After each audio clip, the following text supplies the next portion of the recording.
Morning दोस्तों। आज का जो अपना टॉपिक है वो है सिंथेसिस, यानी कि वाक्यों को जोड़ना। इससे पहले हम पढ़ चुके हैं दो या दो से अधिक सरल वाक्यों को जोड़कर एक सरल वाक्य बनाना। उसके बाद हमने पढ़ा दो या दो से अधिक सरल वाक्यों को जोड़कर एक कंपाउंड या संयुक्त वाक्य बनाना।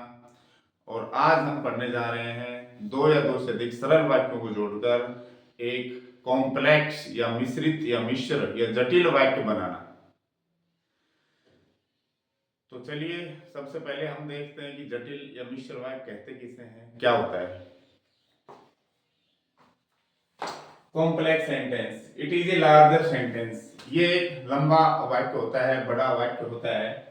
इट हैज वन प्रिंसिपल और इंडिपेंडेंट क्लोज। इसमें एक प्रिंसिपल मुख्य या इंडिपेंडेंट कह दो, मुख्य स्वतंत्र आजाद क्लोज होता है, उपवाक्य होता है। एक तो प्रिंसिपल क्लोज होता है एंड एट लीस्ट, और कम से कम एक ही सबऑर्डिनेट कहो या डिपेंडेंट क्लोज होता है। सबऑर्डिनेट का मतलब होता है अधीन, जो किसी के अधीन रहे, अपने आप में स्वतंत्र नहीं हो, आजाद नहीं हो, जो अपने आप में कोई पूर्ण अर्थ प्रदान नहीं कर सके, वो इंडिपेंडेंट, वो डिपेंडेंट या सबऑर्डिनेट क्लोज होता है।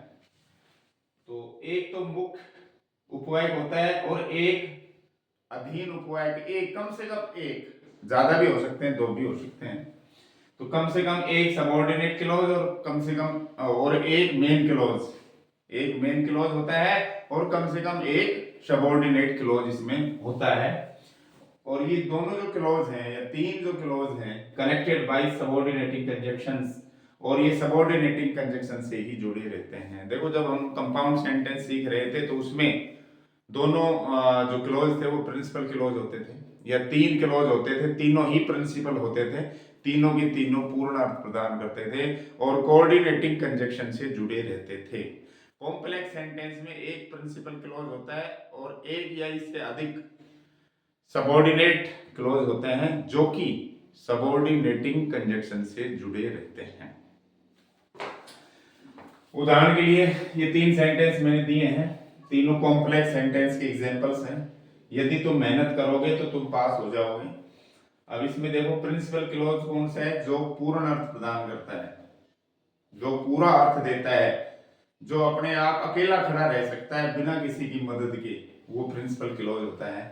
तो इसमें ये है principal clause, you will pass, तुम पास हो जाओगे, पूरा सेंस दे रहे हैं। लेकिन ये देखिए, यदि तुम मेहनत करोगे, अब अधूरा सेंस है, पूर्ण सेंस नहीं दे पा रहा है। तो ये जो क्लॉज है ये सबऑर्डिनेट क्लॉज है और जो ये है ये प्रिंसिपल क्लॉज है। दोनों को जोड़ेंगे तभी अर्थ पूरा होगा। इसका अर्थ तब पूरा होगा जब प्रिंसिपल क्लॉज इसके साथ होगा, ये अकेला खड़ा नहीं रह सकता। तो तुम मेहनत करोगे तो तुम पास हो जाओगे, पूर्ण सेंस है, इसमें पूरा सेंस है। और ये इफ से शुरू है, कोऑर्डिनेटिंग कंजंक्शन है ये, और इसको कहेंगे एडवर्ब क्लॉज। यानी सबऑर्डिनेट जो क्लॉज है वो तीन तरह का होता है। सबऑर्डिनेट क्लॉज कितने तरह का होता है? तीन तरह का, noun clause, adjective clause, adverb clause.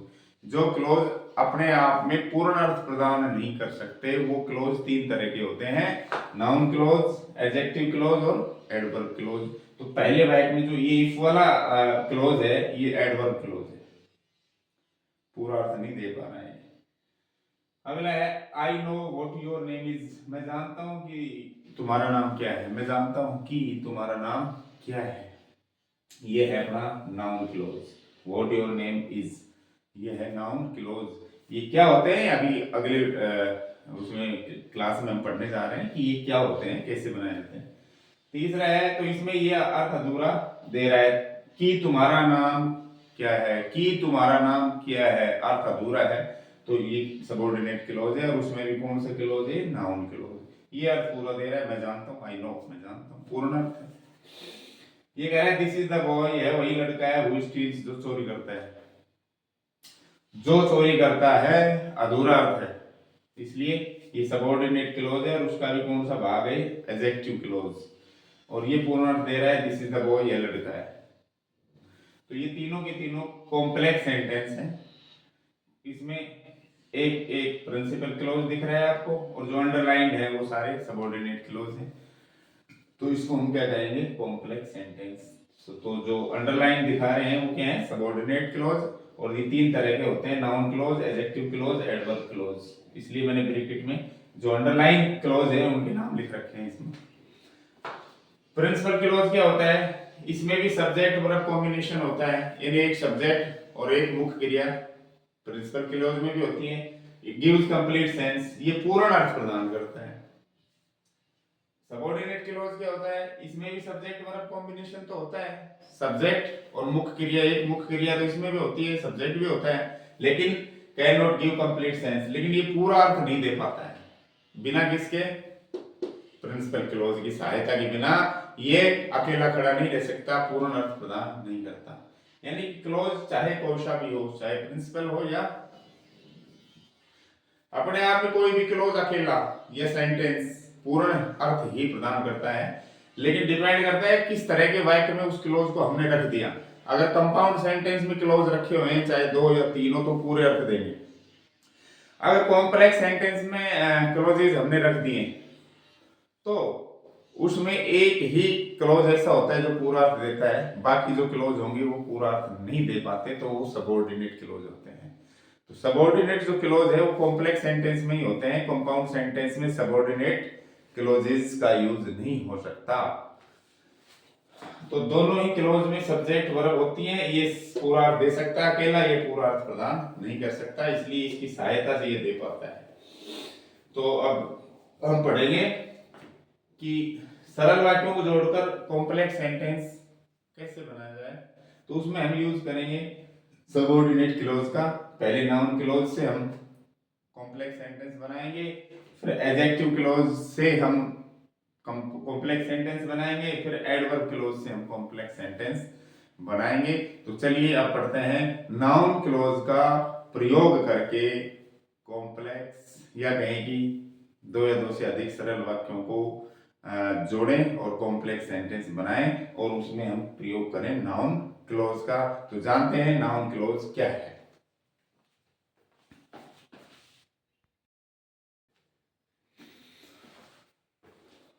तो चलिए गाइस देखते हैं नाउन क्लोज क्या होता है। हम सीखेंगे सिंपल टू कॉम्प्लेक्स सेंटेंस, सरल वाक्यों को जोड़कर मिश्रित वाक्य बनाना, जिसमें हम यूज करेंगे नाउन क्लोज का, जो कि एक सबऑर्डिनेट क्लोज है। और सबसे पहले हम जानते हैं कि नाउन क्लोज होता क्या है। तो देखिए, it is a group of words, ये शब्दों का समूह होता है, that works as a noun, और पूरा शब्द समूह एक नाउन के रूप में काम करता है। It is A dependent clause, अभी पहले मैंने बताया था कि ये डिपेंडेंट क्लोज है, यानी कि so therefore it can not make a complete sense. Dependent clause होने की वजह से ये पूरा अर्थ नहीं दे पाता है। इसका नाम ही है अधीन, जो निर्भर नहीं हो, जो अधीन सॉरी, जो किसी दूसरे पर निर्भर हो। तो बिना किसी दूसरे वाक्य की सहायता के ये पूरा अर्थ नहीं दे पाता है, क्योंकि ये डिपेंडेंट क्लोज है, स्वतंत्र वाक्य नहीं है। शब्दों का समूह है, संज्ञा की तरह काम करता है पूरा का पूरा, और डिपेंडेंट क्लोज होने की वजह से पूरा अर्थ नहीं दे पाता है। और ये जो कॉम्प्लेक्स सेंटेंस होता है उसमें ये यूज होता है।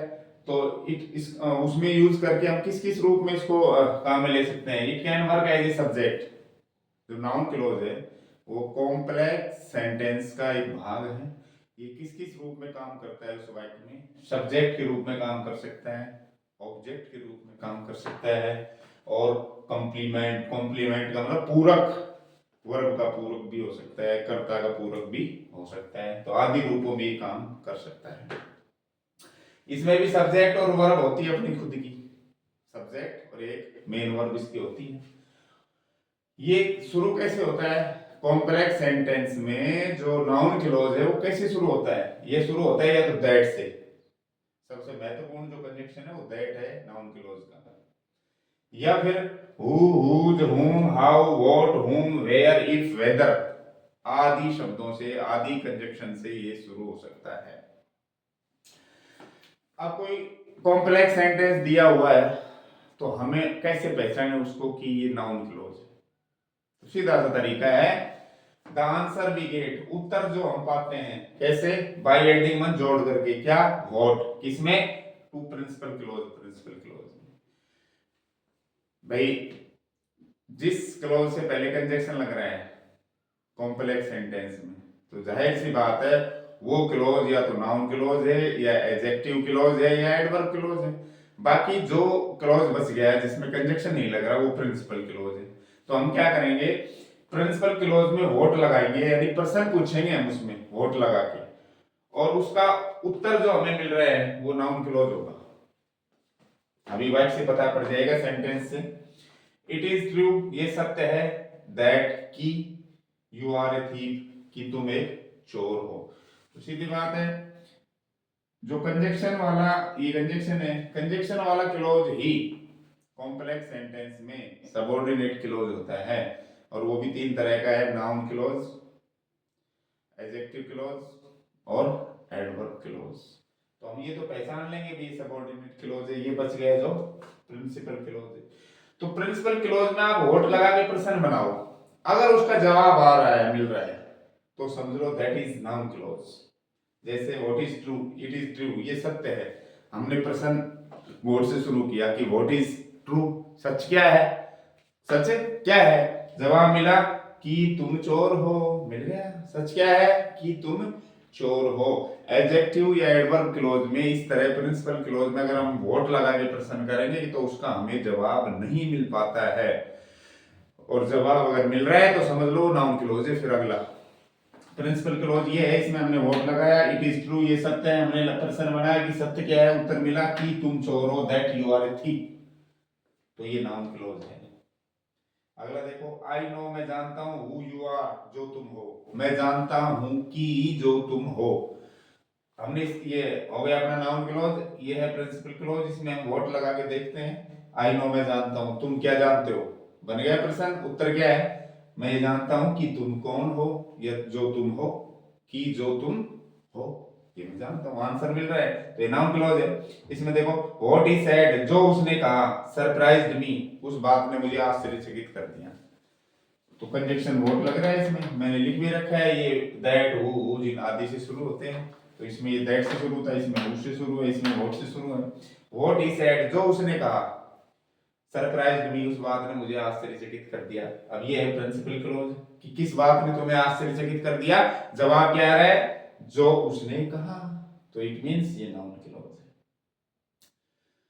तो गाइस, जो नाउन क्लोज है वो हम प्रिंसिपल क्लोज में वोट लगाने से प्राप्त कर लेते हैं। सीधा सा तरीका है कि जो कॉम्प्लेक्स सेंटेंस है उसमें जो क्लोज कंजक्शन से शुरू हुए, कंजक्शन से, वो डिपेंडेंट क्लोज है, या कहें कि सबऑर्डिनेट क्लोज है। और ये जानने के लिए कि सबऑर्डिनेट क्लोज में क्या ये नाउन क्लोज है, उसके लिए हमें प्रिंसिपल क्लोज में वोट लगाना पड़ता है, प्रश्न बनाना पड़ता है। फिर क्या उसका जवाब आता है, अगर आता है तो वो नाउन क्लोज है, नहीं आता है तो फिर एडजेक्टिव क्लोज या एडवर्ब क्लोज है, जिसके बारे में हम आगे और पढ़ेंगे। तो अब हम आगे सीखेंगे कि दो या दो से अधिक सरल वाक्यों को जोड़कर एक कॉम्प्लेक्स सेंटेंस कैसे बनाया जाए, और उसमें भी हम किसका यूज करेंगे, सबऑर्डिनेट क्लोज, और सबऑर्डिनेट क्लोज में भी किस क्लोज का प्रयोग करेंगे, नाउन क्लोज का, क्योंकि सबऑर्डिनेट क्लोज तीन तरह का होता है, नाउन क्लोज, एडजेक्टिव क्लोज और एडवर्ब क्लोज। तो क्रमशः हम एक एक क्लोज का यूज करके कॉम्प्लेक्स सेंटेंस बनाना सीखेंगे। तो आइए अब सीखते हैं कि नाउन क्लोज से कॉम्प्लेक्स सेंटेंस कैसे बनाया जाता है।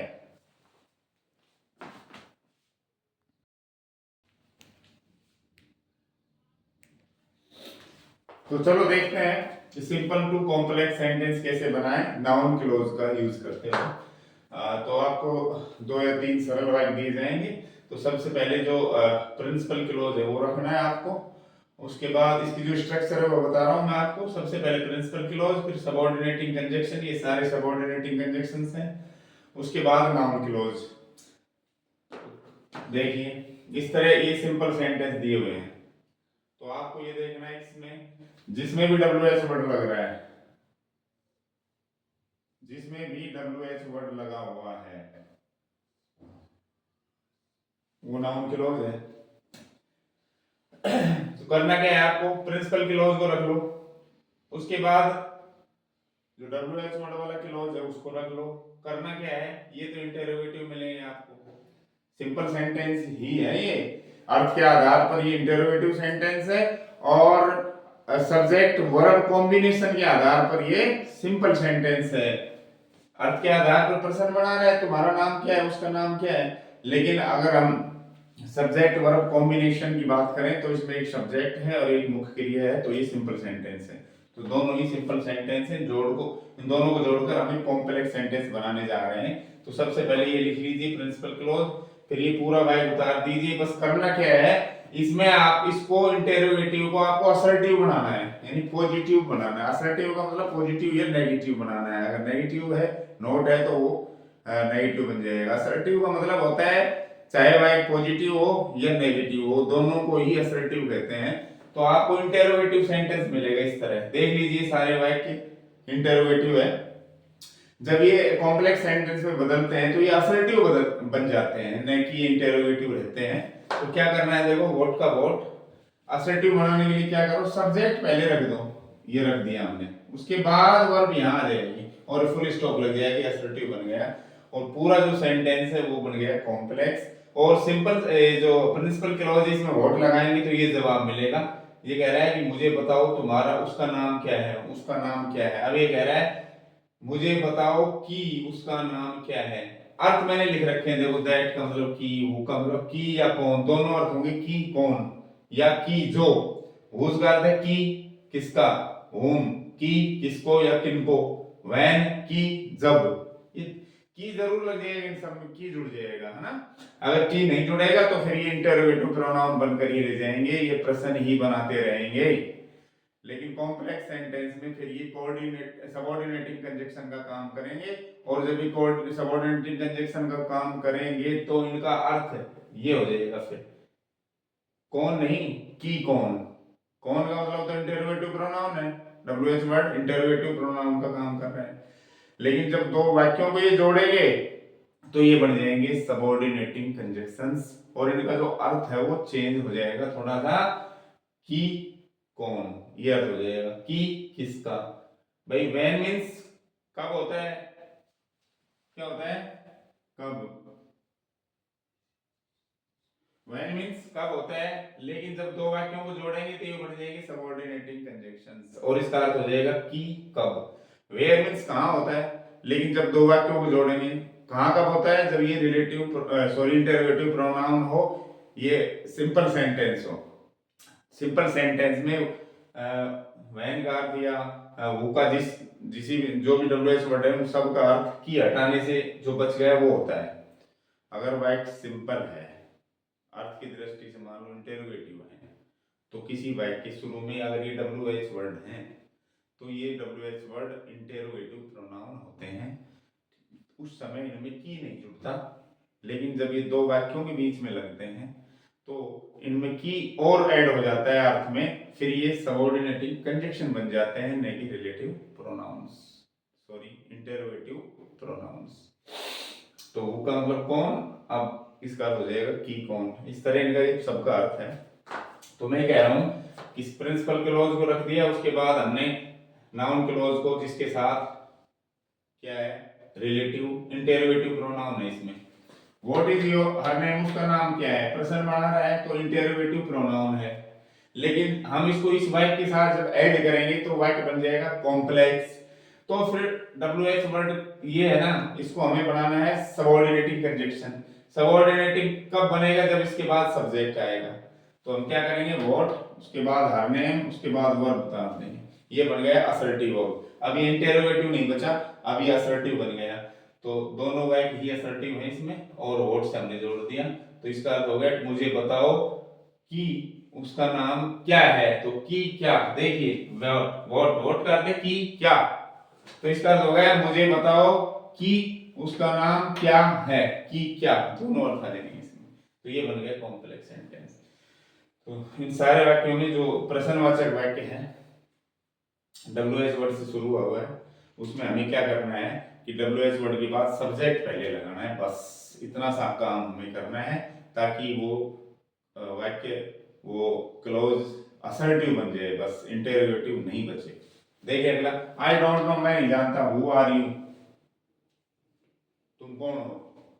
अब इसका हो जाएगा प्रिंसिपल क्लोज उतारो, आई डोंट नो। प्रिंसिपल क्यों कह रहा हूं, क्योंकि अपने आप में स्वतंत्र है, पूरा अर्थ दे रहा है। आई डोंट नो, मुझे नहीं पता। क्या नहीं पता, हु आर यू, तुम कौन हो।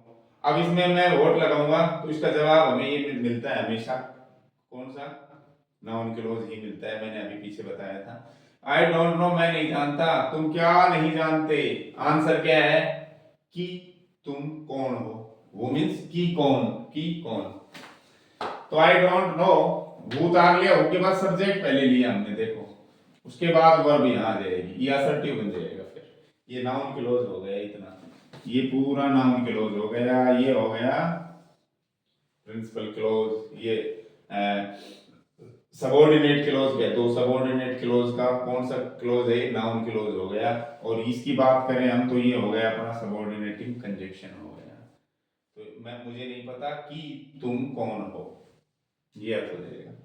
अगला देखिए, उन्होंने मुझसे पूछा whom did I want to see, मैं किससे मिलना चाहता था, उन्होंने मुझसे पूछा।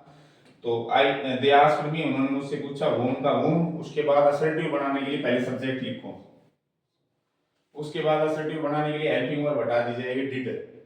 और पास्ट इंडेफिनिट में जब असर्टिव सेंटेंस होता है तो उसकी सेकंड फॉर्म लगती है, तो इसमें सेकंड कर देंगे वांटेड, डिड हट गया, वांटेड टू सी, ये बन गया। They asked me whom I wanted to see, उन्होंने मुझसे पूछा कि मैं किसको मिलना चाहता था, किससे मिलना चाहता था। अगर इसमें हम वोट लगाएंगे तो उसका जवाब हमें ये मिल जाएगा। उन्होंने मुझसे क्या पूछा, कि मैं किससे मिलना चाहता था। अगला देखिए, आई अंडरस्टैंड, मैं समझता हूँ, व्हाट डू यू मीन, तुम्हारा मतलब क्या है। तो इसका हो गया आई अंडरस्टैंड व्हाट का व्हाट, व्हाट का व्हाट। उसके बाद सब्जेक्ट डू डज हट जाता है, फर्स्ट फॉर्म लगती है। अगर सिंगुलर सब्जेक्ट होता है तो इसमें एस और लगाते हैं, असर्टिव बन जाता है, ये प्रेजेंट इंडेफिनिट टेंस का। तो व्हाट, फिर सब्जेक्ट, फिर मीन का मीन। अगर यहाँ सिंगुलर सब्जेक्ट होता तो मीन्स कर देते हैं। We wonder why is Ram late, तो वी वंडर व्हाई का व्हाई सब्जेक्ट ले लो, पहले सब्जेक्ट ले लिया, वर्ब इधर आ जाए, ये आ गई, और लेट का लेट, ये असर्टिव बन गया। डियर स्टूडेंट्स, ये था अपना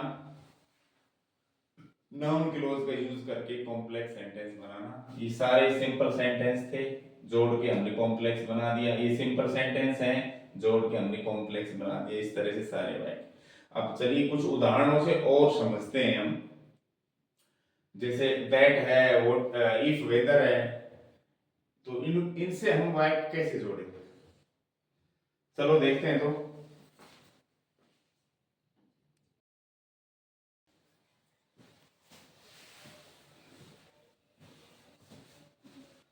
तो देखिए स्टूडेंट्स, दैट नाउन क्लोज, यानी कि सिंपल से जब कॉम्प्लेक्स सेंटेंस बनाएंगे तो कॉम्प्लेक्स सेंटेंस में एक प्रिंसिपल क्लोज होता है, दूसरा सबऑर्डिनेट क्लोज होता है।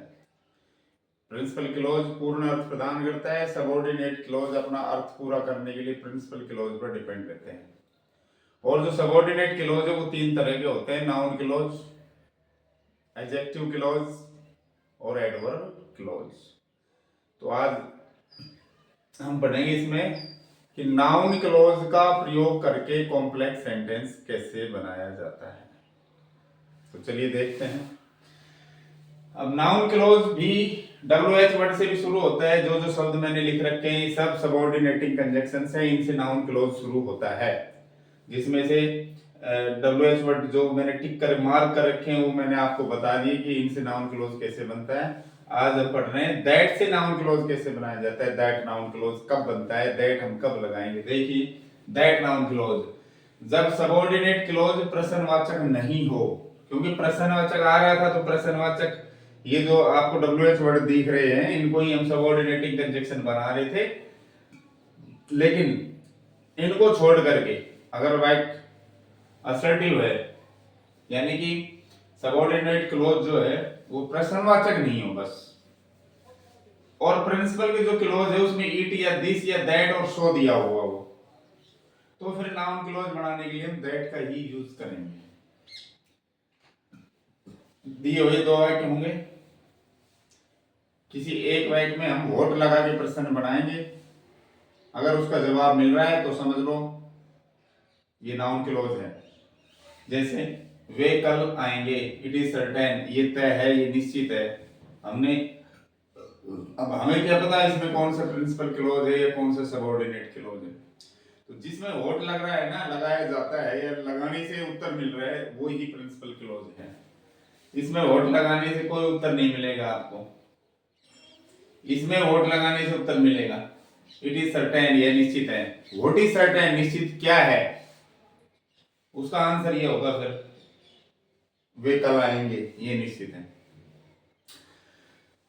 तो क्या करना है, अगर प्रिंसिपल क्लॉज में इट हो या दिस हो या दैट हो या सो हो, तो समझ लो नाउन क्लॉज कौन सा बनेगा, जो दैट से शुरू होता है, यानी सबऑर्डिनेट क्लॉज से पहले हम दैट लगा देंगे। अब इसको हम दो तरह से बना सकते हैं। प्रिंसिपल क्लॉज को पहले रख लो, इट इज सर्टेन, और इससे पहले या इन दोनों के बीच में दैट लगा दो, या कहूंगी सबऑर्डिनेट क्लॉज को दैट से शुरू कर दो। इट इज सर्टेन, ये निश्चित है क्या, that they will come tomorrow, कि वो कल आएंगे। तो यहां ये पूरा सब्जेक्ट बन गया इसका,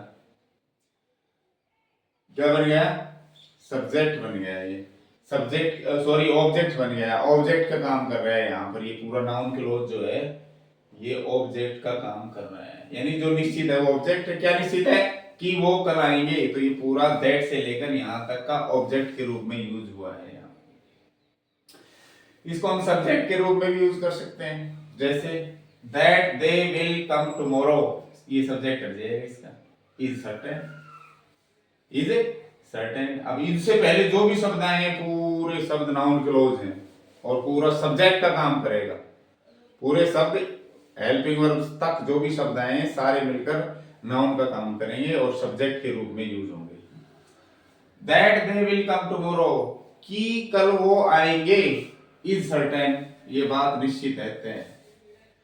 तो हम जैसे ये जो दो वाक्य दे रखे हैं, इनको हम नाउन क्लॉज को सब्जेक्ट के रूप में भी यूज कर सकते हैं और ऑब्जेक्ट के रूप में भी यूज कर सकते हैं। तो इस वाक्य में मैंने नाउन क्लॉज को जो दैट से शुरू है यहाँ तक सब ऑब्जेक्ट के रूप में यूज किया है, और चाहो तो आप यहाँ दैट लगा के that they will come tomorrow is certain, इसको सब्जेक्ट के रूप में भी यूज कर सकते हैं।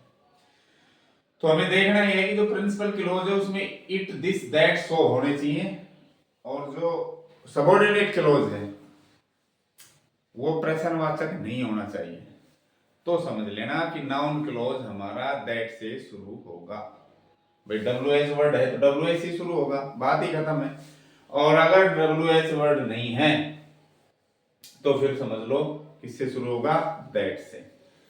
लेकिन करना क्या है, प्रिंसिपल क्लॉज में वोट लगा के हम प्रश्न करेंगे, अगर जवाब मिलता है उसका जो अपना जो डिपेंडेंट क्लॉज है, अगर वो इसका उत्तर है प्रिंसिपल क्लॉज का वोट लगाने से, तो फिर वो नाउन क्लॉज ही बनता है, और फिर किससे बनेगा, वो दैट से बनता है। अगला देखो, वी शुड वर्क हार्ड, हमें मेहनत करनी चाहिए। वी शुड वर्क हार्ड, हमें मेहनत करनी चाहिए। द टीचर टॉट अस सो, अध्यापक ने हमें ऐसा सिखाया था कि मेहनत करनी चाहिए। तो इसका देखो कैसे बनेगा, ये अपना प्रिंसिपल क्लॉज है, अध्यापक ने हमें ऐसा सिखाया था, इसमें वोट लगाओ, अध्यापक ने हमें क्या सिखाया था, बन गया प्रश्न, और जवाब क्या है कि हमें मेहनत करनी चाहिए। तो इट मींस ये नाउन क्लॉज ही बनेगा। अब इसमें कोई WH वर्ड तो है नहीं सबऑर्डिनेट क्लॉज में, तो ये दैट से शुरू होगा। तो पहले प्रिंसिपल क्लॉज ले लो, the teacher taught us, so हट जाएगा, क्यों ऐसा, ऐसा कैसा, उसका जवाब तो हम लिख रहे हैं ये वाला, ये सो ऐसा, ऐसा का जवाब यही है कि हमें मेहनत करनी चाहिए, तो सो हट जाएगा। तो द टीचर टॉट अस, और जो सबऑर्डिनेट क्लॉज है अपना इसमें दैट लगा दो, द टीचर टॉट अस, अध्यापक ने हमें सिखाया, that we should work hard, कि हमें मेहनत करनी चाहिए। यहाँ पर ये ऑब्जेक्ट का काम कर रहे हैं, क्या सिखाया, उत्तर जो मिला वो ऑब्जेक्ट का काम कर रहे हैं। ठीक है, अब इस वाक्य में हम इसको सब्जेक्ट का काम नहीं करवा सकते, that we should work hard, इसको पैसिव में बदलना पड़ेगा। Was taught us by the teacher, इस तरह करना पड़ेगा, तो ये सब्जेक्ट का काम भी कर सकेगा। लेकिन एज इट इज अगर एक्टिव वॉइस में इसको यूज करोगे तो ये जो है that we should work hard, ये सब्जेक्ट के रूप में यूज नहीं हो सकता। कब हो सकता है? जब इसको हम पैसिव में चेंज करेंगे। You have made a mistake, it is quite evident, तुमने गलती की है, यह बिल्कुल स्पष्ट है। व्हाट इज क्वाइट एविडेंट, बिल्कुल स्पष्ट क्या है? तुमने गलती की है, राइट। तो इसके इसमें प्रिंसिपल क्लोज में वोट लगाने से जवाब मिल रहा है ये, तो इसका मतलब ये नाउन क्लोज ही बनेगा और दैट से शुरू होगा। तो इसको आप है ना दो तरह से बना सकते हो, चाहे तो आप इसको नाउन क्लोज को सब्जेक्ट के रूप में बना दो या ऑब्जेक्ट के रूप में। अब मैंने सब्जेक्ट के रूप में बनाया है, दैट यहीं लगा दिया, देखो that you have made mistake, ये सब्जेक्ट अब इसका छूट जाएगा। इज क्वाइट एविडेंट, कि तुमने गलती की है, बिल्कुल साफ है, बिल्कुल स्पष्ट है, सब्जेक्ट का काम कर रहे हैं यहाँ पर ये। इसको आप ऑब्जेक्ट के रूप में भी काम करवा सकते हो यहाँ पर। इट इज क्वाइट एविडेंट, ये बिल्कुल स्पष्ट है, या उधर ले जाओ आप इसको, that you have made a mistake, कि तुमने गलती की है, तो ऑब्जेक्ट का काम भी ये कर सकते हैं। अगला सेंटेंस है your friend has always helped you, आपके मित्र ने हमेशा आपकी मदद की है। दैट इज द ट्रूथ, यही सत्य है, यही सच्चाई है कि आपके मित्र ने आपकी मदद की है। अब इसको आप सब्जेक्ट के रूप में भी यूज कर सकते हो और ऑब्जेक्ट के रूप में भी यूज कर सकते हो। इसमें वर्ड लगाओ, प्रश्न बनाओ, उत्तर मिल रहा है या नहीं पहले ये देखा करो। दैट इज द ट्रूथ, यही सत्य है। तो व्हाट इज द ट्रूथ, सत्य क्या है, उसका जवाब ये मिल गया कि तुम्हारे मित्र ने तुम्हारी मदद की है, तो नाउन क्लोज बनेगा। भाई प्रिंसिपल क्लोज में वोट लगाने से जवाब मिल रहा है, तो वो दोनों वाक्य मिलकर नाउन क्लोज ही बनेंगे, कॉम्प्लेक्स सेंटेंस बनेंगे, और उसमें वो नाउन क्लोज का यूज किया जाएगा, ये समझो आप। अगर वोट का जवाब मिल रहा है तो नाउन क्लोज ही बनेगा, अदरवाइज इसका नहीं मिल रहा है तो फिर वो एडजेक्टिव क्लोज या एडवर्ब क्लोज भी हो सकता है। तो इसको आप बनाओ, दोनों तरह से बन सकता है। That your friend has always helped you, कि आपके मित्र ने आपकी मदद की है। इज द ट्रूथ, यही सच्चाई है। यहाँ क्या बन गया, सब्जेक्ट के रूप में। भाई वर्ब से पहले, इज से पहले पूरा आएगा, दैट से लेकर हेल्प्ड, फिर इज द ट्रूथ, तो ये वर्ब से पहले का जो भी शब्द है सारे नाउन के रूप हैं। तो that your friend has always helped you is the truth, यहाँ सब्जेक्ट का काम कर रहा है। इसको कंप्लीमेंट भी बना सकते हो, पूरक, किसका, प्रिंसिपल क्लॉज के सब्जेक्ट का पूरक बना सकते हो। कैसे, तो सब्जेक्ट लो पहले द ट्रूथ, सच्चाई, आगे इज है। अब ये सच्चाई जो है इसका पूरक, यानी इसके अर्थ को पूरा करने वाले क्या है, ये पूरी लाइन इसका अर्थ को पूरा करेगी, तो ये पूरक बन जाएगा किसका, सब्जेक्ट का। तो इसको हम कहेंगे सब्जेक्ट कॉम्प्लीमेंट। ऐसे बना सकते हो, द ट्रूथ इज, सच्चाई है क्या, that your friend has always helped you, ऐसे भी बन सकता है। तो डियर स्टूडेंट्स, हम सीख रहे हैं सिंपल टू कॉम्प्लेक्स सेंटेंस, जिसमें हम नाउन क्लॉज का यूज कर रहे हैं, और नाउन क्लॉज या डब्ल्यूएच वर्ड से शुरू होता है या दैट से भी शुरू हो सकता है। और जो मैंने टिक कर रही की थी वो मैंने पढ़ा चुका आपको, आज मैंने दैट पढ़ाया है, अब मैं पढ़ाने जा रहा हूँ इफ या वेदर से कब जोड़ेंगे, नाउन क्लॉज इफ या वेदर से कब शुरू करेंगे। तो चलिए देखते हैं, इसके अलावा फिर ये पढ़ते हैं आगे।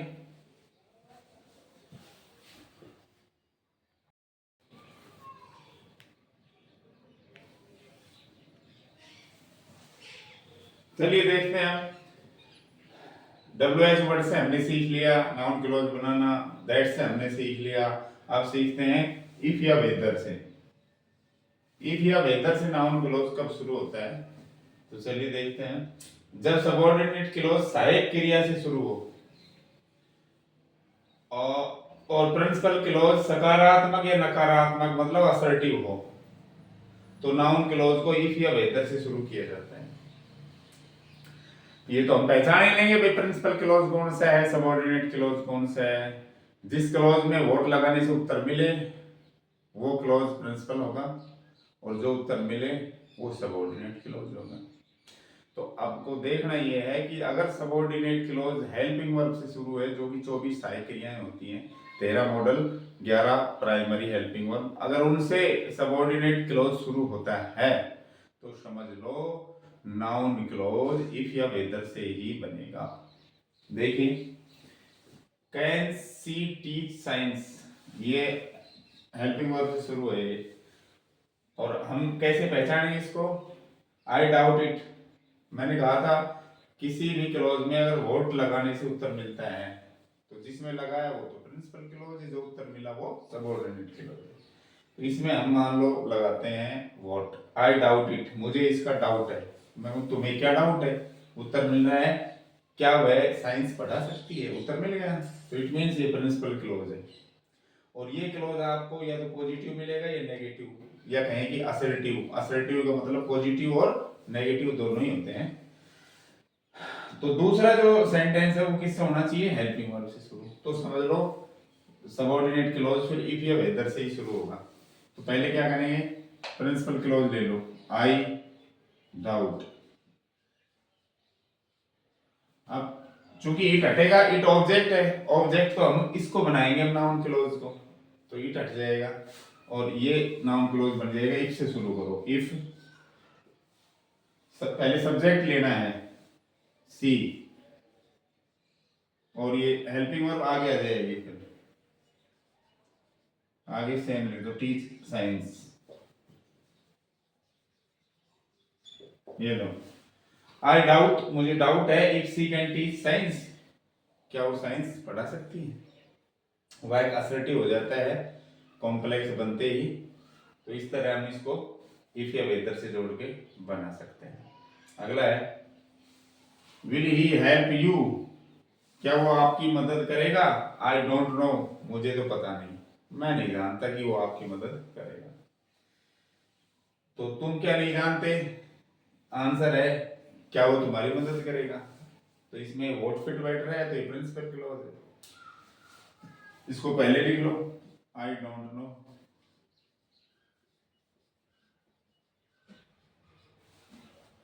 ठीक है, इफ या वेदर से शुरू कर दूं, सब्जेक्ट ले लो पहले और हेल्पिंग वर्ब आगे आ जाएगी, विल इधर आ गई, हेल्प यू।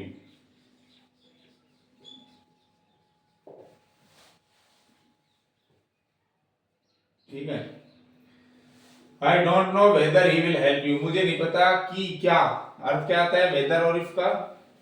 कि क्या, दोनों आएंगे ना। मुझे नहीं पता कि क्या वह तुम्हारी मदद करेगा, ये बन गया। इसका एक तरीका और है, अगर सबऑर्डिनेट क्लॉज में मे बी हो एक साथ, मे बी, तो भी नाउन क्लॉज वेदर या इफ से शुरू करते हैं। एक तो मैंने बताया था, अगर नाउन क्लॉज वो अगर सबऑर्डिनेट क्लॉज हेल्पिंग वर्ब से शुरू है तो भी नाउन क्लॉज इफ या वेदर शुरू होगा। अगर सबऑर्डिनेट क्लॉज में मे बी हो एक साथ तो भी नाउन क्लॉज इफ या वेदर शुरू करते हैं, और मे बी बदल जाता है इज एम आर में। फिर मे बी का हो जाता है या तो इज या एम या आर सब्जेक्ट के अकॉर्डिंग। सिंगुलर है तो इज, प्लूरल है तो आर, और आई है सब्जेक्ट तो एम कर देंगे। जैसे ही मे बी ए डॉक्टर, वो एक डॉक्टर हो सकता है। आई कांट से दिस, मैं ये बात नहीं कह सकता। तो आप इसका बनाओगे, इसमें वर्ड लगाओ, तुम क्या नहीं कह सकते? मैं ये बात नहीं कह सकता क्या, कि वो एक डॉक्टर हो सकता है। तो नाउन क्लॉज भी प्रिंसिपल क्लॉज हुआ, उसका जवाब ये मिल रहा है, ये अपना हो गया सबऑर्डिनेट क्लॉज। और मैंने कहा अगर सबऑर्डिनेट क्लॉज में मे बी हो ऐसे, तो भी नाउन क्लॉज किससे शुरू होगा? इफ या वेदर से। तो पहले प्रिंसिपल क्लॉज लेंगे, आई कांट से दिस, मैं ये नहीं कह सकता, ये ऑब्जेक्ट का काम कर रहा है, इसको हटाएंगे क्योंकि ऑब्जेक्ट तो अपना ये बनने जा रहा है पूरा noun clause. I can't say, whether लगाओ या इफ लगाओ, इफ सब्जेक्ट वही लगा दो जो है, और मे भी बदल जाएगा इज एम आर में, तो ही एक वचन है, इज लग जाएगा ना, इज आगे सेम ए डॉक्टर। ये लो, I can't say if he is a doctor, मैं नहीं कह सकता कि क्या वो एक डॉक्टर। तो dear students, noun clause WH word से भी शुरू हो सकता है, नाउन क्लॉज दैट से भी शुरू हो सकता है, नाउन क्लॉज इफ या वेदर से भी शुरू हो सकता है। नाउन क्लॉज नीचे जो वर्ड्स लिख रखे हैं सारे सबऑर्डिनेटिंग कंजक्शन का काम करेंगे, इनसे भी शुरू हो सकता है, लेकिन इनसे कब शुरू करेंगे हमें वो ब्रैकेट में देगा शब्द, भाई व्हेन एवर का प्रयोग करो, वेर एवर का प्रयोग करो, हाउ एवर का प्रयोग करो, व्हाट एवर का प्रयोग करो, या कई बार सो लग जाता है इनमें, wheresoever, howsoever, whatsoever, whensoever, whichsoever, whosoever, इनमें ज्यादा अंतर नहीं है। अगर कुछ थोड़ा ज्यादा बल देना चाहें, हम स्ट्रेस एम्फेसाइज करना चाहें तो सो। तो चलिए अब देखते हैं कि ये जो सबऑर्डिनेटिंग कंजक्शंस हैं, whenever, wherever, however, whatever, whenever, whichever, whoever, और मैंने कहा था इनमें सो भी लग सकता है, तो कोई ज्यादा डिफरेंस नहीं है। ज्यादा बल देने के लिए हम सो यूज कर देते हैं। जैसे व्हाटएवर है तो व्हाट सो एवर, अर्थ वही होगा इनका, सेम जो इनका अर्थ है वही सो लगाने पर अर्थ होगा, लेकिन वो सो लगाने से थोड़ा एम्फेसाइज बल ज्यादा लग जाता है।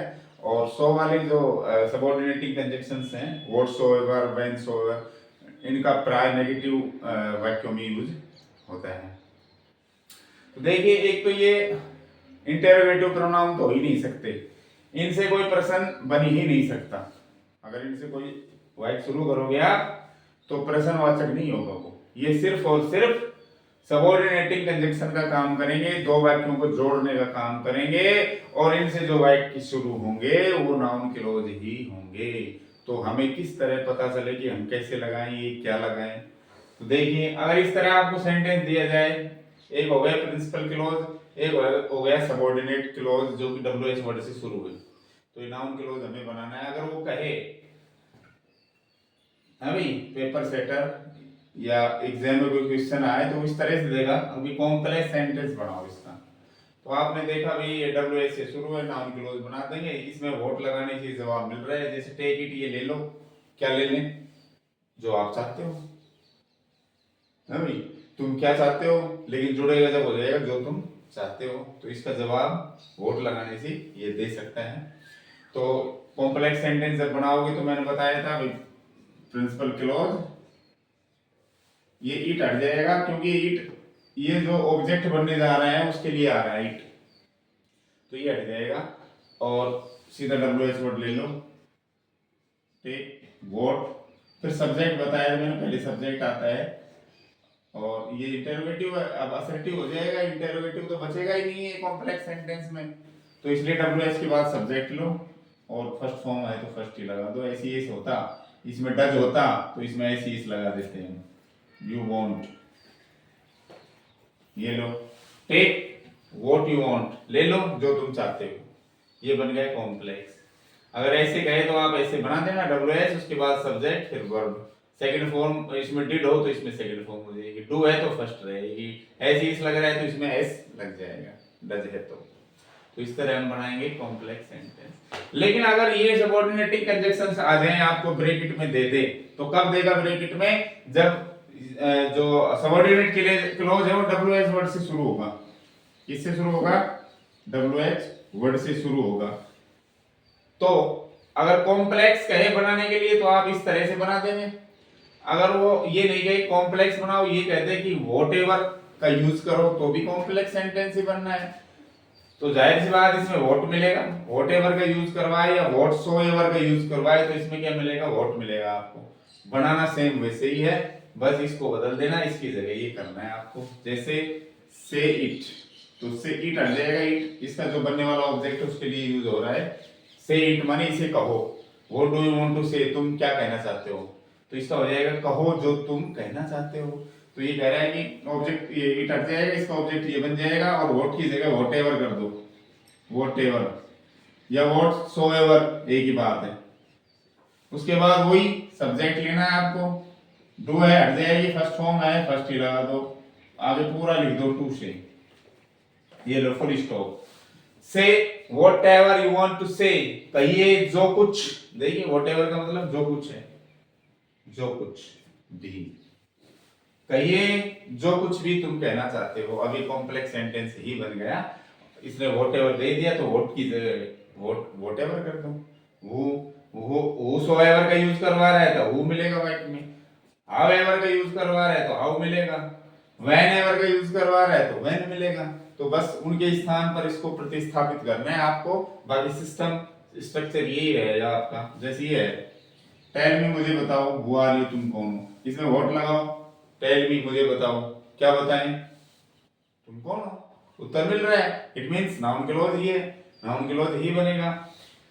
तो क्या हो जाएगा इसका, टेल मी तो लगेगा इसमें, क्यों मी ऑब्जेक्ट थोड़ी बन रहा है इसमें, तो इट जो है ये ऑब्जेक्ट का काम करने वाला है, इसलिए इट पहले ही लगा रखा है, तो इट हट जाएगा, ये ऑब्जेक्ट बन जाएगा फिर। तो टेल मी हु का हो जाएगा हूसोएवर, फिर सब्जेक्ट लेना है, फिर हेल्पिंग वर्ब लेनी है, ये लो full stop. Tell me whosoever you are, मुझे बताओ जो कोई भी तुम हो। इसमें कह रहा था मुझे बताओ तुम कौन हो, और कॉम्प्लेक्स बनने पर हो गया मुझे बताइए जो कोई भी आप हो। अब कौन हो आप, जो कोई भी हो बताओ मुझे कौन हो। मुझे बताओ तुम यहाँ तुम कैसे पहुंचे, क्या बताऊं, वो टेल मी है ना, क्या बताऊं, टेल मी मुझे बताओ, तो वो what should I tell you, मैं तुम्हें क्या बताऊं। तो इसका हो जाएगा हाउ डिड यू रीच, तुम कैसे पहुंचे, तो जवाब मिल रहा है तो नाउन क्लोज है। तो हाउ की जगह हाउ एवर का प्रयोग कर दो, तो टेल मी हाउ एवर, जिस तरह से भी, यू सब्जेक्ट लो, मैंने कहा था डिड आ जाए तो हटा के सेकंड फॉर्म कर दो, रीच्ड हो जाएगी। ये लो, tell me however you reached, मुझे बताओ जिस तरह से भी तुम आए, अभी कैसे आए किस तरह आए वो मुझे बताइए आप।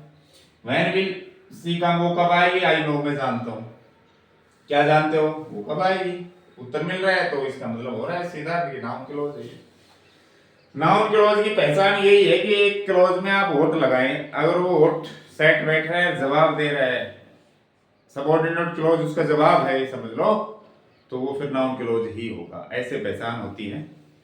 तो व्हेन विल सी कम, वो आएगी कब आएगी मैं जानता हूं, तो व्हेन एवर का प्रयोग करना है बस। तो आई नो, पहले प्रिंसिपल क्लॉज लो, आई नो, व्हेन की जगह व्हेन एवर, जब कभी, फिर सब्जेक्ट लो, सी, सहायक क्रिया इधर ले आओ आगे, और वर्ब ले लो बस। आई know when ever see will come, मुझे पता है मैं जानता हूं जब कभी भी वो आएगी, जब कभी भी वो आएगी वो समय मुझे पता है।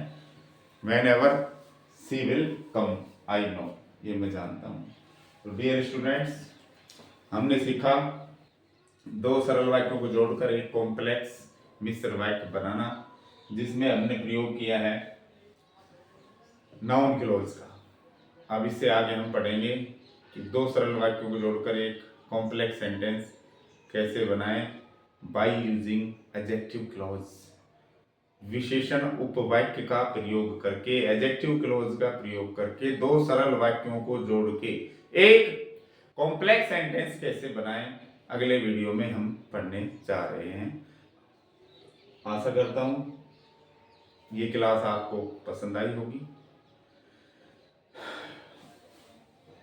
अगर if you have liked this video, then share it. If you want to keep in touch, then subscribe my channel Vijay Jangid. Thank you.